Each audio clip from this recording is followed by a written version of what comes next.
Pour rester connecté avec Lumière d'Islam via nos réseaux sociaux, une seule adresse, Lumière d'Islam TV.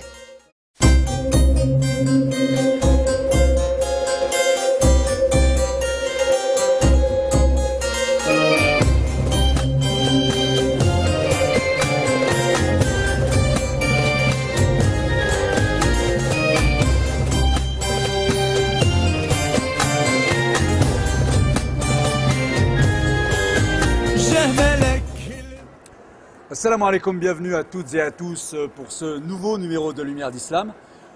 Aujourd'hui, j'ai le plaisir d'accueillir un artiste qui a une musique bien particulière, puisqu'en islam, vous le savez, il y a toujours ce débat musique, pas musique, et si oui, musique avec ou sans instrument. Bien aujourd'hui, pour nous en parler, pour nous éclaircir un petit peu sur ce point, eh bien, je vais interroger Khalid Moussaïd.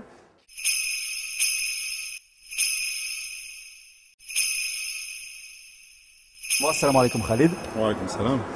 Qui est produit pour son premier album avec Salam Productions. Bonjour Khalid. Wa alaikum bonjour. Qui est justement le producteur, qui est Monsieur Salam Productions, et avec qui bien, ils ont fait ce premier album que je présente ici. Donc Khalid Moussaïd aux éditions Salam Productions.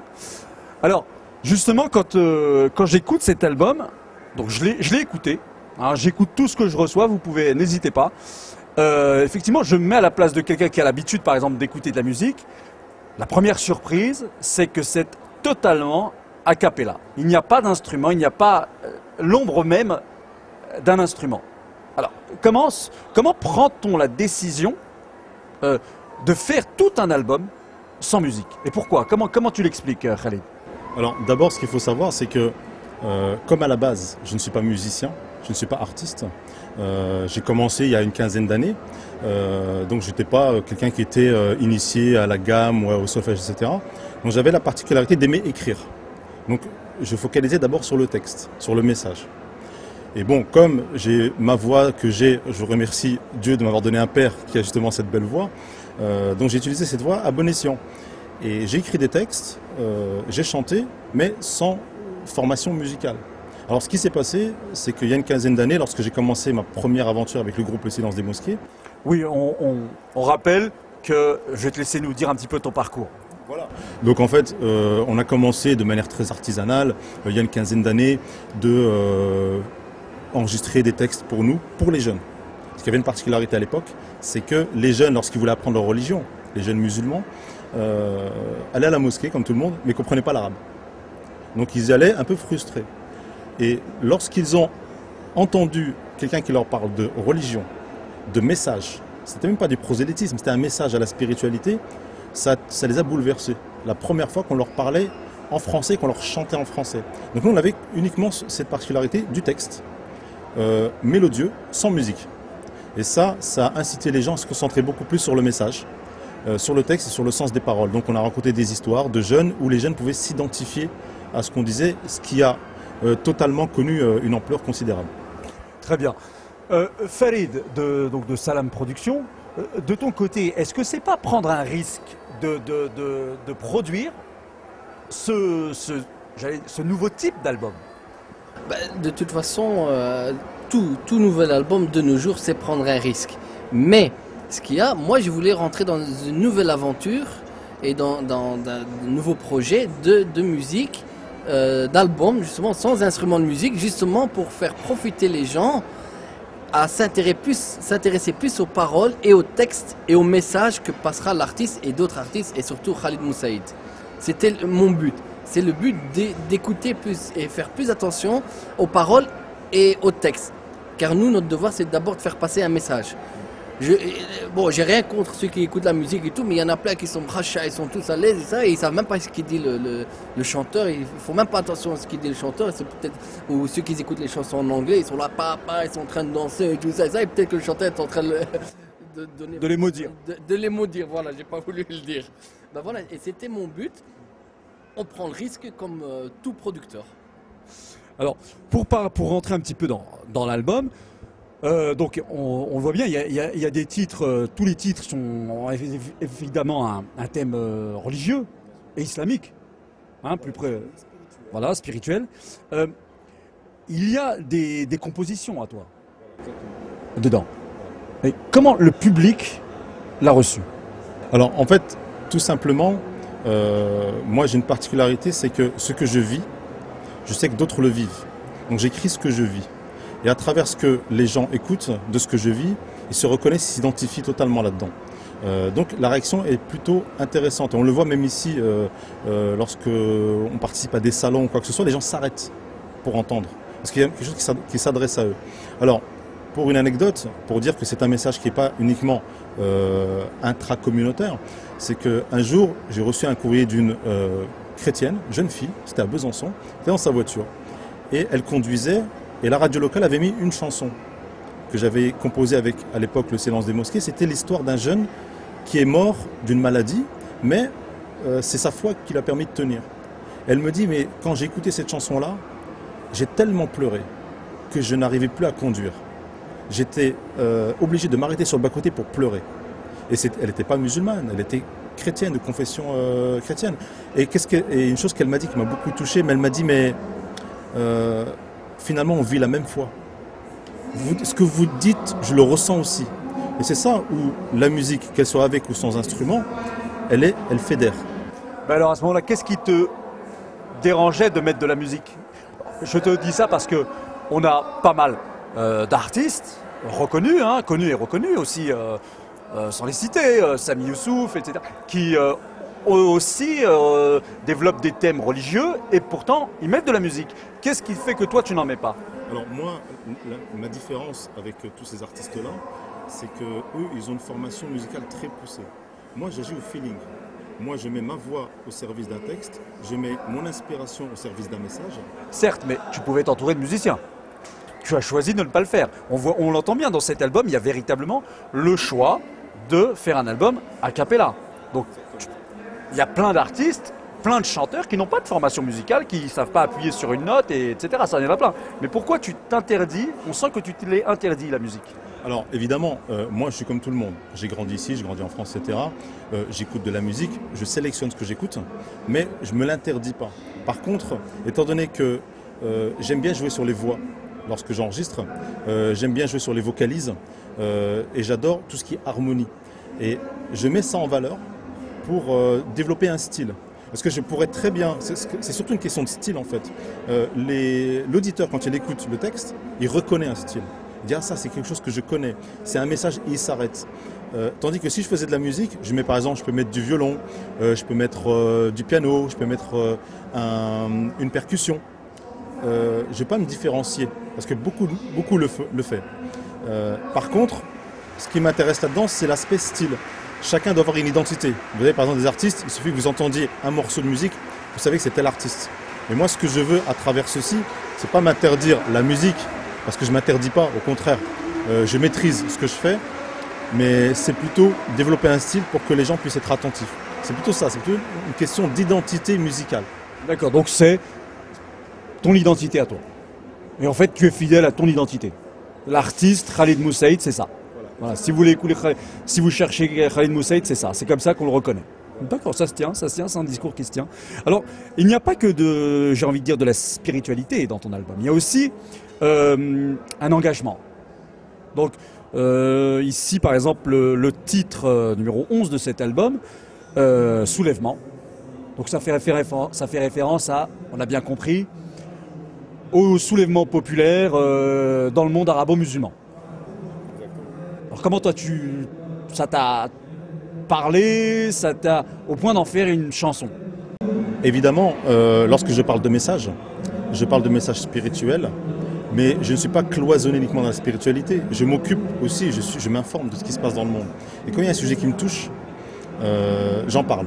J'ai parlé de plusieurs sujets d'actualité, et notamment cet aspect-là. Voilà, je suis comme tout le monde, j'ai assisté à cette émergence, à cette révolution, à ces soulèvements, et qui fait que moi j'écris ce qui me touche. Et je parle de ce qui me touche. Et je ne voyais pas faire un album avec mon message spirituel, sans englober justement cette vision, on va dire, mondiale de ce qui se passe aujourd'hui dans le monde musulman. Je ne pouvais pas l'éluder en fait. Voilà, ça c'est, quand on parle d'engagement, il y a un engagement spirituel. Je ne dirais pas que c'est un engagement politique, mais c'est un engagement de quelqu'un qui est observateur et qui donne aussi son avis, son humble avis. Un musulman d'aujourd'hui. Voilà, d'un musulman qui constate ce qui se passe dans le monde musulman. Donc voilà, tout simplement. Farid, à Salam Productions, vous vous êtes spécialisé dans ce type de musique. Enfin, type de musique, type de chant. De chant religieux, hein, c'est bien inscrit ici dans l'album, en bas à droite, Khalid Moussaïd, Délivrance, hein, le titre de l'album, j'ai oublié de préciser, Délivrance. Intéressant comme titre quand même. Hein. Délivrance, ça signifie que on était en prison, ça signifie que... comment toi tu l'as accueilli ce titre? Vous l'avez vu à deux ou il te l'a proposé Je laisse le rôle de chacun dans sa spécialité. Le rôle de Khalid, c'était les textes, les paroles, les chansons, l'album. C'est son rôle.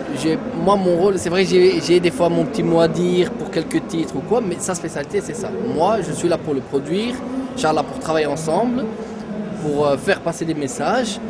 Et voilà. Mais bon, Délivrance, c'est vrai qu'à la fin de l'album, c'était une délivrance. Car on a fort travaillé dessus. On a fort travaillé dessus. On a très bien travaillé là-dessus. J'ai bien aimé travailler avec Khalid. Je l'ai suivi en studio justement avec la préparation de l'album qui était assez long. Et malgré que les gens... Ça prend combien de temps? Non, ça prend quand même du temps parce que on vient, on se met en studio. C'est vrai que ça... on va dire entre guillemets, c'est moins difficile sans instruments de musique parce que bon, il y a des instruments de musique. Mais d'un côté, c'est plus difficile. Parce que chanter avec la musique et tout, les gens ils font plus tellement attention s'il y a des erreurs musicales. Là, les gens ils font attention aux paroles. C'est vrai qu'on n'a pas dû recommencer plusieurs fois parce que j'estime que je travaille avec un Khalid professionnel. maîtrise maintenant. Khalid maîtrise, c'est vrai. C'est pour ça même. On n'a pas eu beaucoup d'heures de studio, mais c'est vrai que ça a pris du temps pour faire l'album et pour avoir un si bel album que celui-ci. Et c'est pour ça qu'on met tout en œuvre maintenant pour faire passer le message à tous nos frères et sœurs et à toutes les personnes qui aimeraient écouter ce style d'album. Alors, Khalid, une question aussi, toujours sur cet album, hein, Délivrance, chez Salam Productions. Il est bilingue cet album, c'est-à-dire que tu t'exprimes en français, tu t'exprimes aussi en arabe. D'accord? Exactement. De la même manière, tu as plaisir à t'exprimer dans les deux langues? Alors ça c'est intéressant dans le sens où voilà, j'ai une double culture. Voilà, cette double culture, je ne peux pas faire comme si elle n'existait pas. Alors, j'aime bien mélanger la langue arabe donc à travers des refrains et aussi à travers des textes entiers au français pour dire que finalement c'est une richesse. Et lorsqu'on parle aujourd'hui de richesse culturelle, donc il y a la langue, parce qu'il faut dire que la langue arabe, même si elle est très peu connue mais largement étudiée, elle a un sens très très profond. Et justement, c'est grâce à ce sens-là que moi, j'ai pu trouver des concepts pour expliquer les choses. Et notamment, pour revenir au titre de l'album, Délivrance, c'est surtout lié... On a plusieurs thèmes, on traite de plusieurs thèmes. Un homme qui va parler à sa mère, donc il va lui dire le mal qu'il lui a fait, donc il va se délivrer de ça, il va se confier à elle. Je parle de la notion d'épreuve, parce que pour moi, c'est important, la manière dont l'être humain, qu'il soit juif, chrétien, musulman ou autre, la manière dont il vit l'épreuve. Et vivre l'épreuve, c'est aussi se délivrer de quelque chose. Et notamment, lorsqu'on parlait de la chanson Soulèvement, voilà, ces peuples qui se sont soulevés, ils ont voulu se délivrer de quelque chose. Donc le titre Délivrance est autant une délivrance personnelle, une délivrance intime, et aussi une délivrance, on va dire, populaire, une délivrance vraiment de masse. Et moi, j'ai aucun mal justement je sais que beaucoup aussi essayent un peu de s'assimiler, de dire non, l'arabe, on le met un peu de côté, alors que l'arabe, c'est une très très grande richesse. Et du point de vue historique, pour faire un peu d'histoire, si en Andalousie, les Arabes ont été les seuls à pouvoir traduire les écrits grecs et à les mettre en place, c'est que finalement, la langue arabe, c'était la seule qui était assez riche pour comprendre les concepts grecs. Alors que les Grecs avaient comme descendants, peut-être parfois d'autres, qui n'ont pas pu justement transcrire ces écrits-là. Et la langue arabe est une langue très très riche. Je donne juste un exemple pour l'illustrer. Vous regardez le mot foi, la foi en français. Bon, la foi, voilà, j'ai la foi, j'ai la foi. En arabe, on dit iman. Iman, c'est la racine du mot iman, c'est amana. Et amana en arabe, c'est très puissant. C'est-à-dire que, par exemple, je vais partir en voyage, je vais te donner de l'argent, tu le gardes jusqu'à que je revienne. Je te donne une amana dont tu dois prendre soin. Il y a un rapport de confiance. Et Exactement. le prophète sallam, on le qualifiait, il avait un surnom, Amin. Al-Amin, donc le digne de confiance. Et justement, cette responsabilité, cette confiance qu'on donne, on doit en prendre soin. Et la foi, c'est pareil. Quand on l'a, on sait qu'on porte quelque chose de lourd, comme une responsabilité. Et quand on ne l'a pas, on sait qu'on est vide, qu'on n'a rien, que personne ne peut nous faire confiance. Et quand vous dites en arabe le mot iman, ça revêt toute cette spécificité-là. Et dans les traductions du Coran, on voit souvent des gens qui vont traduire « Oh, vous les croyants ». Il y en a qui vont dire « Oh, vous les porteurs de la foi ». Pour dire que c'est quelque chose qu'on porte. Voilà, donc la langue arabe, elle est riche à ce niveau-là. Elle permet de comprendre des concepts, de voir la vie et surtout d'avoir justement cette grande richesse intérieure culturelle qu'on peut étendre et illuminer autour de soi. Voilà, il ne vous reste plus qu'à vous procurer l'album Délivrance de Khalid Moussaïd, produit par Salam Productions. Je vous conseille effectivement, si vous voulez passer un moment, je dirais, de recentrage sur soi, vous regardez dans le miroir et vous améliorez. Il y a aussi une autre forme de chant qui existe. Khalid Moussaïd en est le porteur, on parlait de porteur de foi. Quant à moi, je vous dis à très bientôt, Inch'Allah, pour un autre numéro de Lumière d'Islam. Assalamu alaikum wa rahmatullahi ta'ala wa barakatuh.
Restez connectés avec Lumière d'Islam via nos réseaux sociaux, Facebook,